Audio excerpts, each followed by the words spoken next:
Hello and welcome to Friday Live. I am Amanda Farmer and you're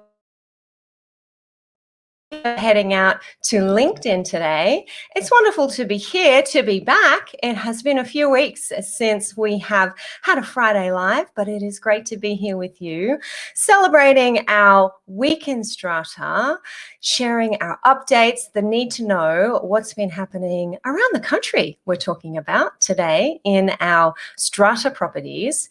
Here is what I will be covering today. I'm going to be letting you know a little bit about what's going on here. I have some new digs you may have noticed, a little different to where you might usually see me, and there is a reason for that, and I'm going to be sharing that with you very soon, right after I turn my phone off. Professional outfit here, making sure we have all notifications off here. I am also going to be talking about some new COVID regulations relevant to our community associations and also our strata schemes in New South Wales, about our meeting procedures. We've had some new regs that came in on the 12th of May. I'm going to tell you a bit about those. I'm going to be talking about the registration of bylaws, the new process for electronic registrations, what strata managers need to know about this new process, and in particular what's happening with our original common property certificates of title now that that process is going online, purely electronic in New South Wales. Very exciting. And I'm also going to article that I came across through Nine News on within the last week about QR codes and how they are being used in Victoria at the entrance of our residential apartment buildings. And there's been a bit of backlash about that and a little bit of confusion perhaps. So we're going to cover that today as well. Now I can see a few of you there hanging out in the wings with me live. I would love for you to jump in and give me a hello. Let me know that you're here. Maybe let me know what you're up to this afternoon. Are you having a Friday drink? I think if some of you were at the sold out, crazy, wild event for women in Strata last night in Sydney, you may not be having a drink. You may be having some water in your water bottle. I think there may have been a few sore heads this morning after that event. We hosted drag queen trivia at the Kitty Hawk in Phillip Lane in Sydney for women in Strata. We had over 100 Strata peeps there at that fantastic venue. It was a trivia night. The trivia was not on the subject of drag queens. Just a bit of a messaging issue there. I spoke to a few people last night who said, Amanda, I thought all the questions were going to be about drag queens. No, we had two fabulous drag queens who were hosting our trivia night. We had some great music. We had some dancing. We had some very COVID safe socializing, great food, and it was wonderful to see many of you there. If you were there last night and you're tuning in today, do drop me a hello.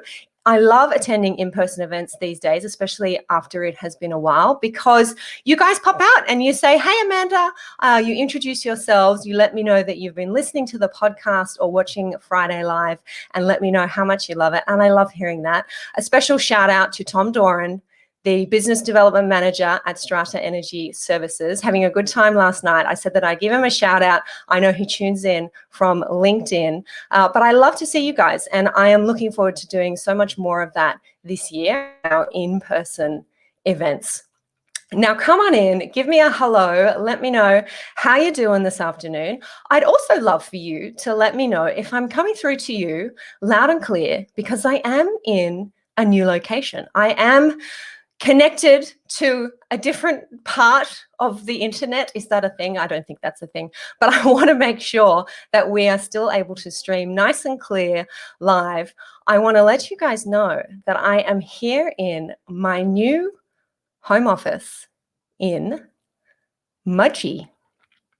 I am in Mudgee. I am in the beautiful Central West, New South Wales, in a very exciting move for my family. My husband has taken up a new role as the head brewer at Mudgee's newest brew pub. It is called Three Tails Brewery and Smokehouse. They are already producing some of the finest craft beer that you will experience. I promise you that. I know it's said by a wine lover, but hey, even I'm getting into this beer. This has been a move that has been in process for us for the last few months. These things don't happen quickly. It has involved my 8-year-old boy changing schools. He is settling in really well. We are getting to know this marvelous town. Do let me know if you know Mudgee, if you have been, if you are planning a visit. Half of Sydney seems to be here each weekend. It has become a very popular one of our very popular regional destinations during COVID. And I do find that a few people I speak to, most people I speak to, know someone who is here, who is living here, who is visiting here. They're coming next weekend. They were there last weekend. I am sampling the great restaurants, the fabulous coffee, and of course, the wineries. This is indeed wine country in New South Wales. So I am happily splitting my time between my Sydney office and this here, my new Mudgee office. So you will probably see me broadcasting Friday Live, mostly from here. I am hoping that we have a nice, strong internet connection, which is good. Number one priority. Many of you know, I think, that I have been establishing my legal practice over the last 5 years or so to be able to work from anywhere at all. And I have been lucky enough to work from various places, time to time, including overseas. Not an option at the moment, but absolutely Mudgee is a fabulous place to be in our beautiful country.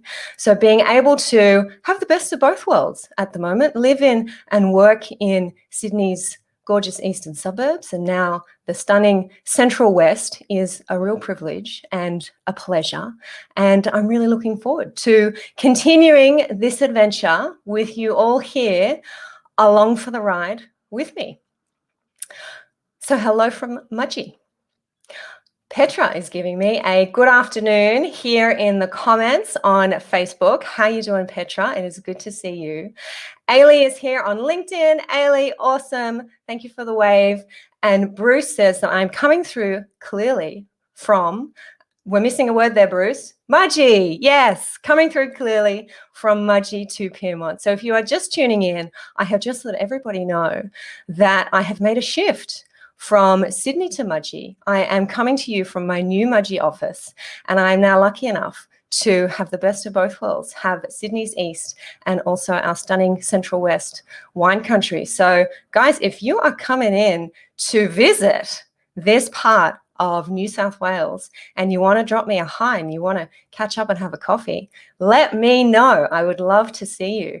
Bruce is saying you haven't mentioned how the dog is coping. The dog is Louie, our beautiful Strata Louie. Louie is as happy as a dog in Mudgee. He is doing really, really well. We are lucky enough to be in the center of town and we are doing our walks to and from school and enjoying very much our usual life that we had in Sydney. So Louis is doing very well. Thank you for asking, Bruce. I hope Frank is doing well too. Is that your puppy? I hope I remember Frank's name correctly. You let me know.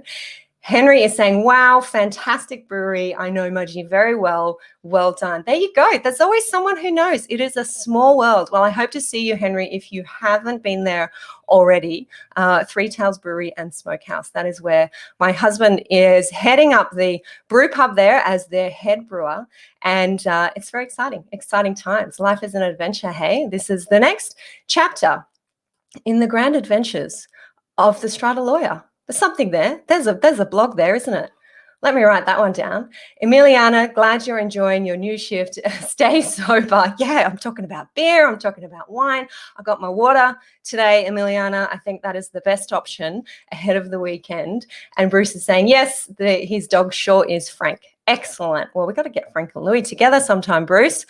All righty. Now, I have said that I'm going to be letting you know about some new COVID meeting regulations that have started for our community schemes and our strata schemes. I'm also going to be chatting to you about the electronic registrations for new bylaws, changes of bylaws, and bringing you some news from Victoria. Henry might be able to give us some insights on this, about QR codes and having to scan our way in to our own residential apartment buildings. Caught my eye in a 9 News article this week. But next up, our COVID regs. The 12th of May, 2021, we had new regulations start here in New South Wales, and some of you may have some bells ringing here. We had regulations twice over, in June and in November, that allowed us, if we were in a community association, to hold electronic meetings.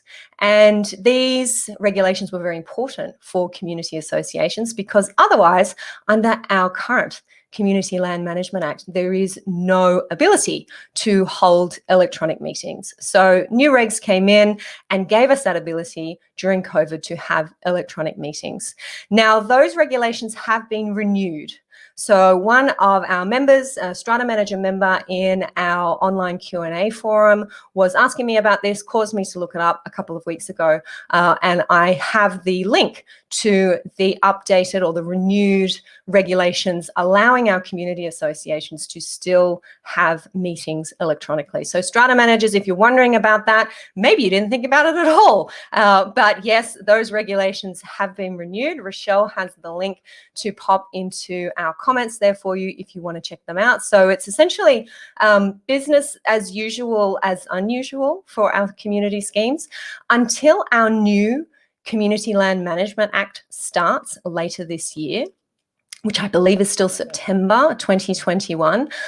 This is the only reason why we can have electronic meetings, because we have these COVID regulations in place. When our new Community Land Management Act 21 starts, then we have the procedure to opt in to have electronic meetings in our community associations, as we do for our strata schemes in New South Wales. On that note, the question arises, have our strata schemes also had the regulation extended, the regulation that allows them to have electronic meetings even if they may not have opted in? And the answer to that is no. Those regulations have not been extended. If you want to have an electronic meeting and you are in a strata scheme, you must have opted in, the same as our previous legislation, the previous position under our 2015 Act. You have to pass a resolution allowing you to have meetings other than in person. I really hope that all of you have now passed those resolutions. Strata managers, you've encouraged your buildings to pass those resolutions, so this shouldn't affect you too much. But if you haven't and you've been relying on the emergency COVID laws to be able to have electronic meetings in strata schemes, those laws have now come to an end. They haven't been renewed with this new regulation. There is, however, a new regulation because it refers to the provisions around the affixing of the seal and not necessarily having to do that in person. That regulation has been extended. We have a link here. Rochelle is going to pop that into the comments, which you can read through and see those extended regulations for strata schemes. But it doesn't go so far as to allow electronic meetings to continue if you haven't opted in to have those electronic meetings. I want to give a very special thank you to Alison Benson of Kieran Benson Lawyers. I had a quick look at this, as I said, when a member inside the forum asked me about it a couple of weeks ago, but I hadn't cottoned on to the fact that this regulation was extended for community associations, but not for strata schemes. And Alison very helpfully spent some time with me through the change. I am always to my strata law colleagues, fellow strata lawyers, always willing to lend a hand and make sure we are all up to date and we're able to best assist you, our managers and our owners.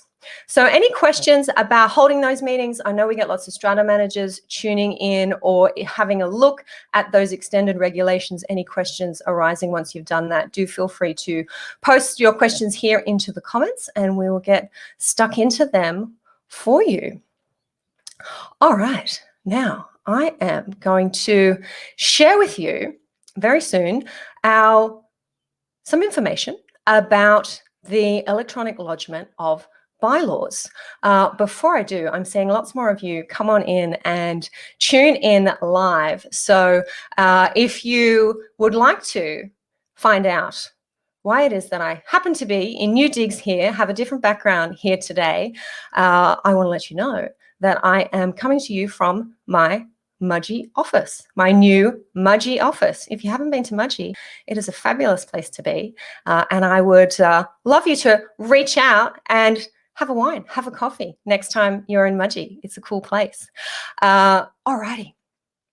Electronic lodgement. Changing bylaws or lodging our consolidation of bylaws. Some of you may have heard about this, read about this. Some strata lawyers have been producing some very helpful blogs, articles about this process and preparing us for the electronic lodgement of bylaws. As strata managers, look, I'm interested to hear from you.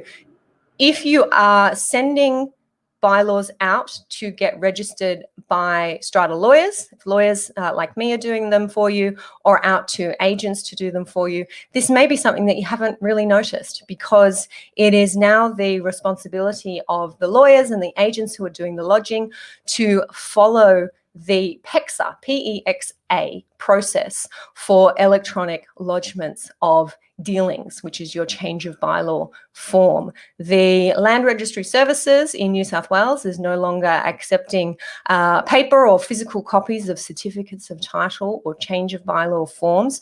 So there's been a lot happening in the background to prepare for that process and make sure that everybody is armed with the right documents to be able to register their bylaws.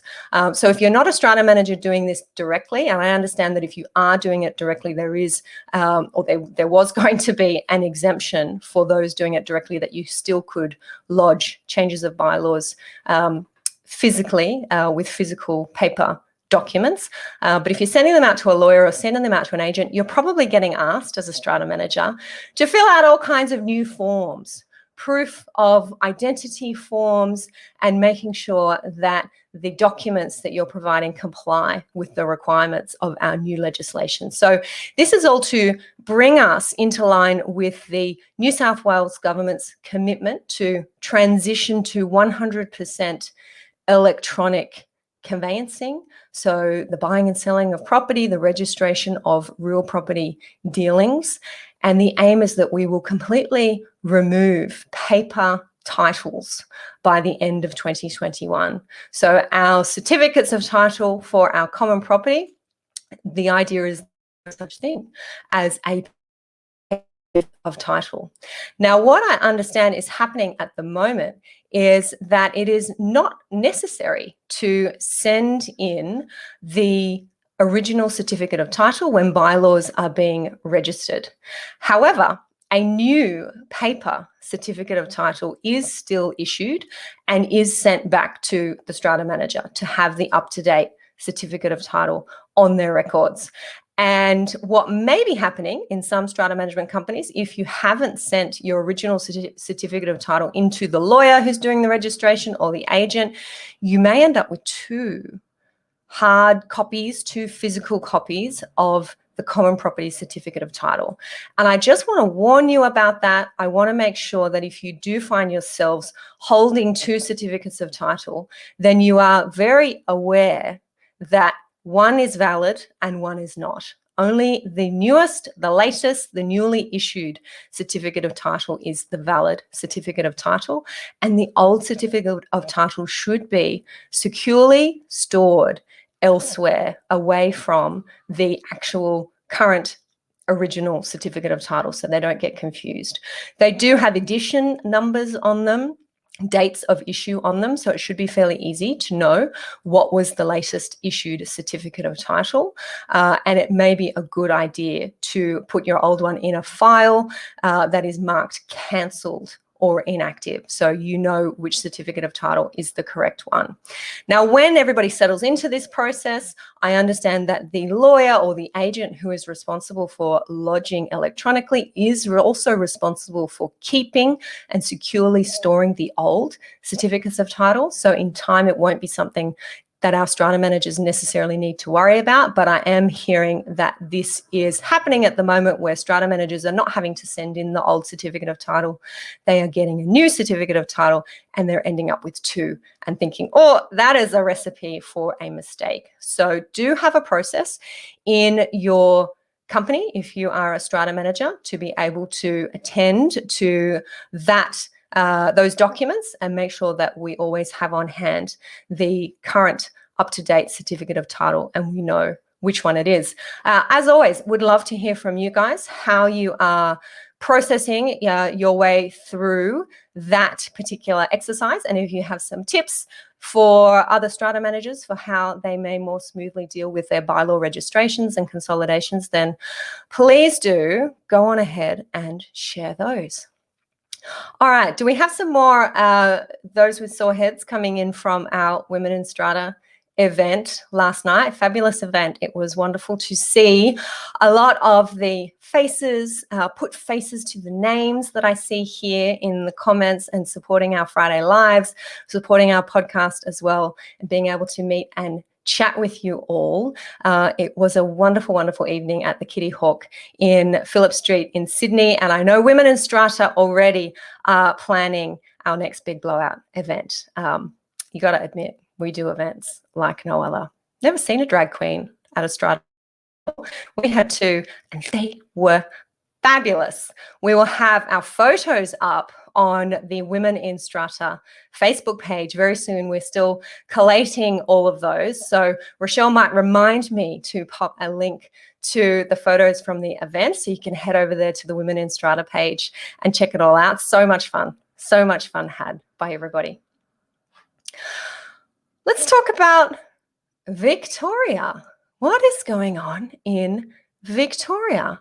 Now, I read an article I'm looking at it now, it was 9news.com.au. And Rochelle, I've got a link there for you if you'd like to pop it into the comments here in Facebook.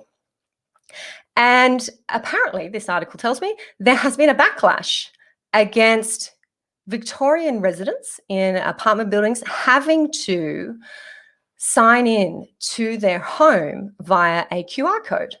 And when I read this, I thought, backlash? I didn't even know that this was happening, that this was the law in Victoria, that you needed to have a QR code outside of an apartment building and have residents and visitors sign in via the QR code.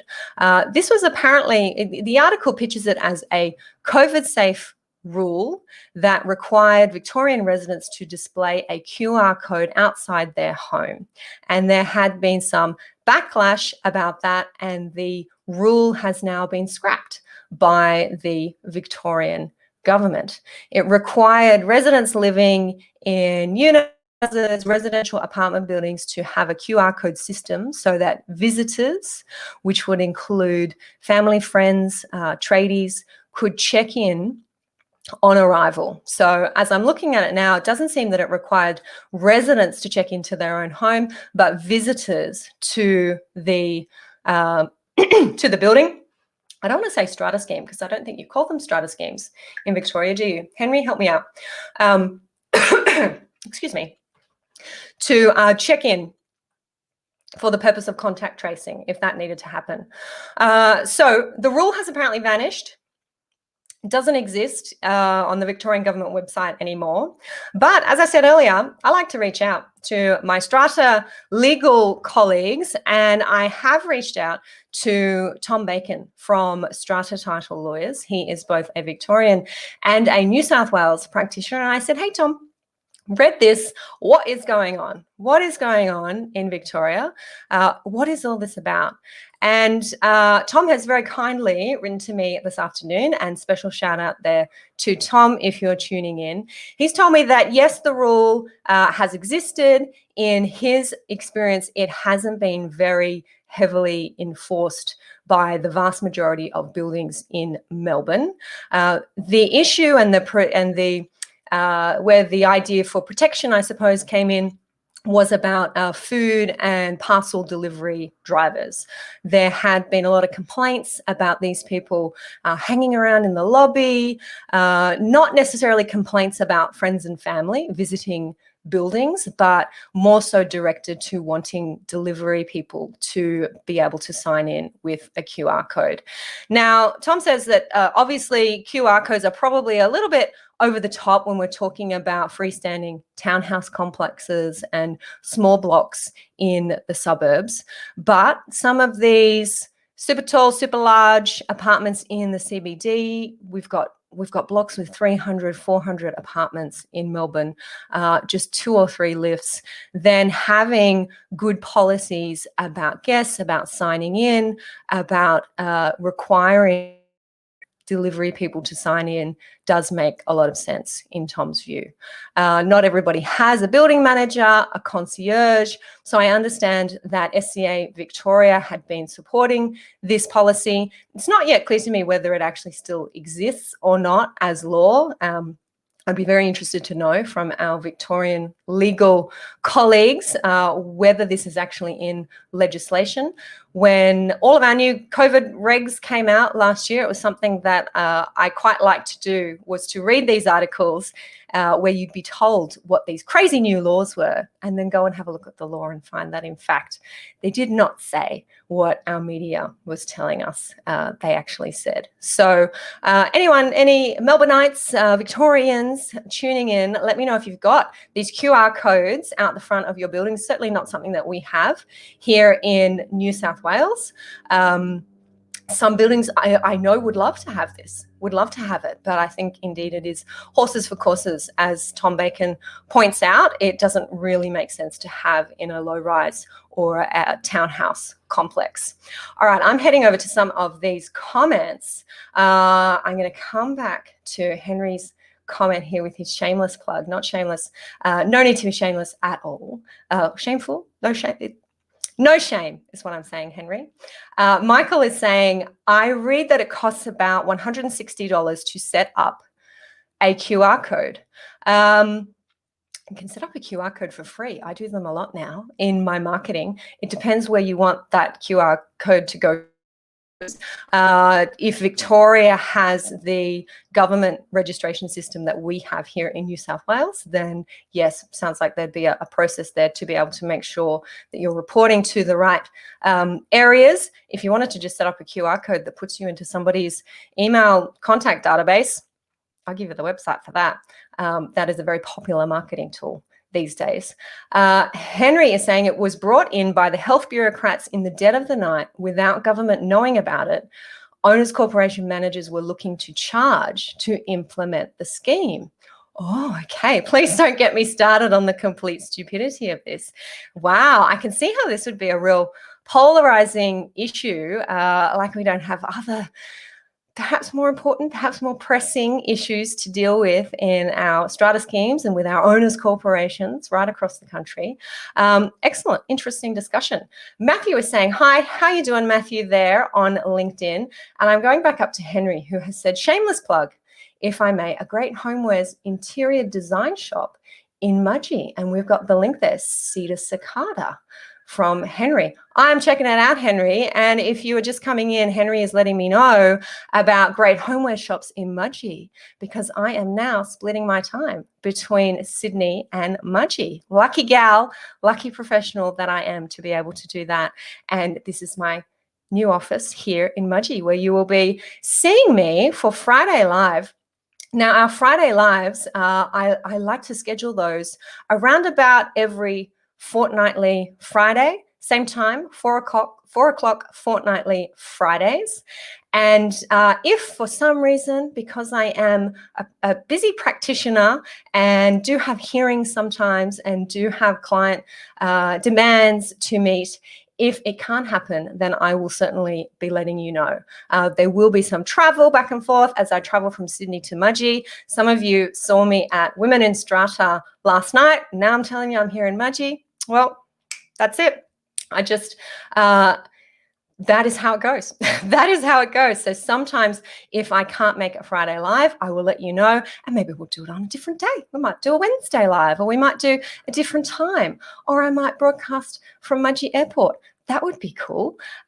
We can do it all, guys. So I am so pleased to have you here with me along for the ride. And those of you who are hearing this and it is not news to you because you have been helping me, have been supporting me and my family in making this change, thank you very much for that. And looking forward to seeing more of you, whether you're in Mudgee or whether you are in Sydney.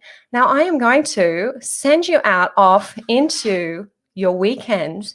Enjoy perhaps some chilly weather. I know it's been chilly in Sydney. It has been below zero in Mudgee most mornings the last week. My little boy is experiencing frost for the first time, which is really, really exciting. I will send you out to have an enjoyable weekend in Strata, out of Strata, around and I will a live or in-person event or webinar or in my inbox or listening to the podcast. Love it. Enjoy, guys. I'll see you next time.